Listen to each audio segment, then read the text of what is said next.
Ladies and gentlemen, we're live on Tuesday, November 13th, the day after an unexpected snow day. I've got to wear these sunglasses because the sunlight off the snow reflecting blinds me. Or maybe it's my future, I don't know. This week we are reading Author, a True Story. So yes, it is indeed a true story. Some might call it a truet.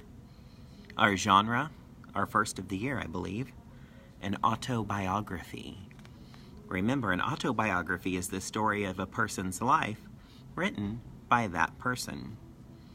So when test day comes on Thursday, the genre of Author, a True Story is autobiography. Just checking to see if you can see my eyes.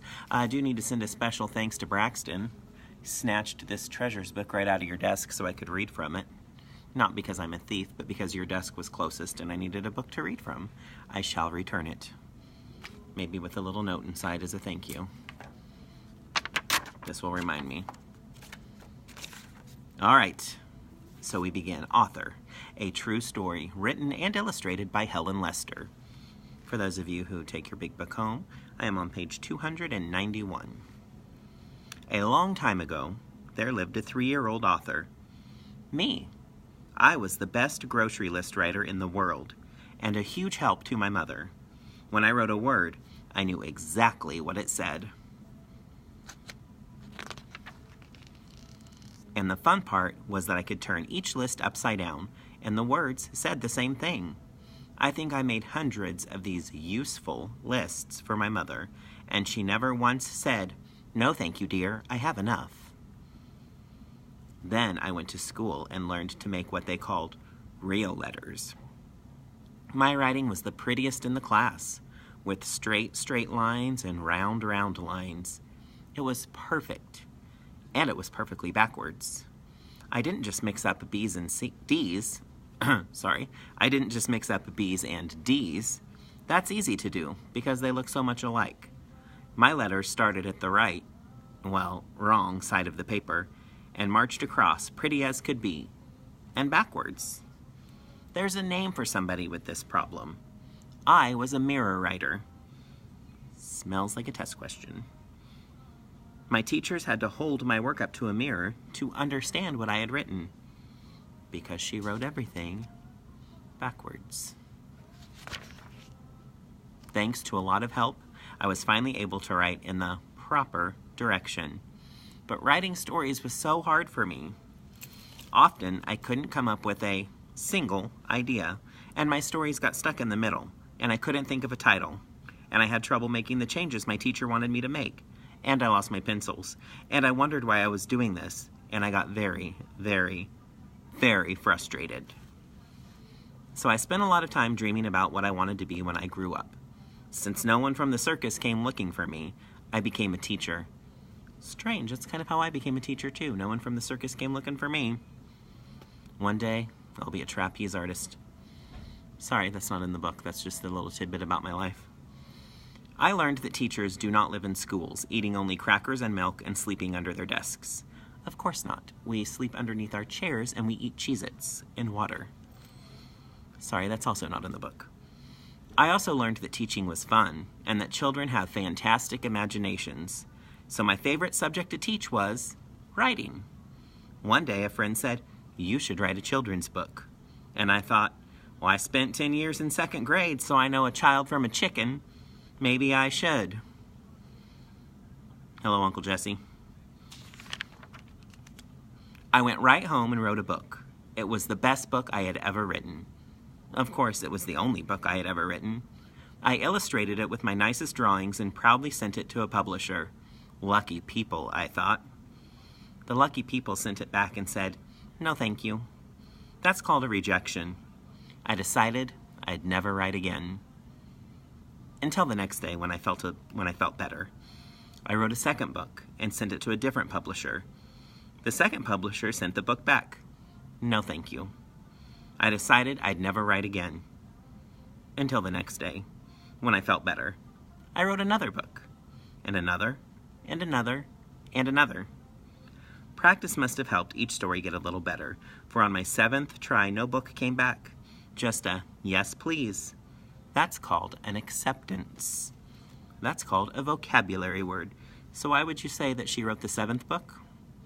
Well, would you say it's because the first 6 books were rejected? I would say you're correct. Remember that for Thursday. I was beside myself with joy and excitement. I was the first author I had ever met. I drew the pictures for my first book, and I did the pictures for this book. But usually I work with an illustrator who has been to art school and who can draw bicycles and refrigerators and pigs. This talented person draws what I would if I could.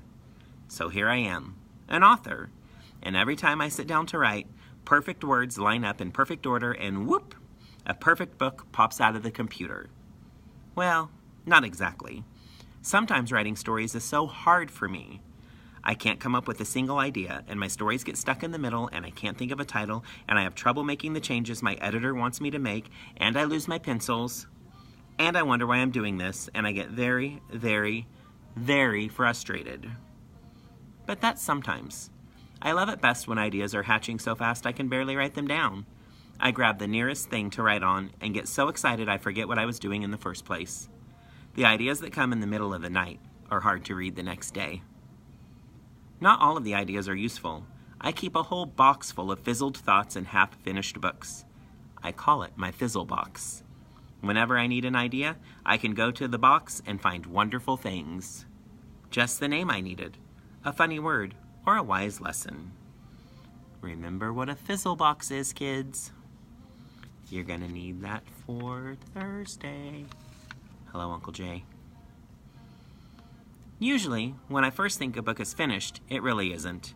I keep going over the story again and again, looking for ways to make it better, with little changes here and there. I do this until the book has to be printed. Then it's too late to do anything more. I used to think that writing had to be done at a special time while sitting at a desk. But slowly, I discovered that I could write anytime and anywhere. I especially like to write when I'm bored, because then I'm not anymore. Of course, writing anytime, anywhere, sometimes means writing on anything.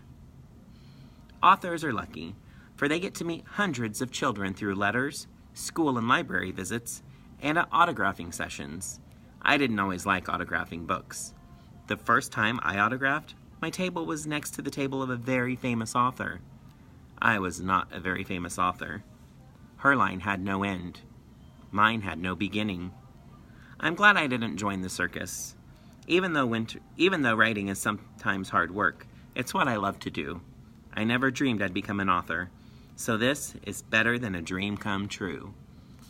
And that is Author, a True Story. Now that you have joined me, I just clicked a button on my computer. Sorry, folks. Technical difficulties. Now, for those of you that tune in on the Facebook or the YouTube, let's talk about the main idea. If I were to ask you, and trust me when I say I will ask you, what do you think the main idea of that story was?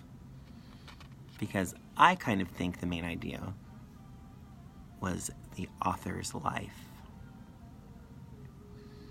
What would you say Helen Lester did when she was learning how to write when she was a little girl? Would you say she would use an orange marker? Because that would be wrong. But would you say that she wrote everything backwards? She was a mirror writer? You would be correct. What would you say Helen Lester's first job was? A trapeze artist in the circus? No. A bank teller in a town south of Mississippi? No. Would you say her first job was a teacher? Ding, ding. I would have rang the doorbell if I had it close by. What would you say the author's purpose of this story is?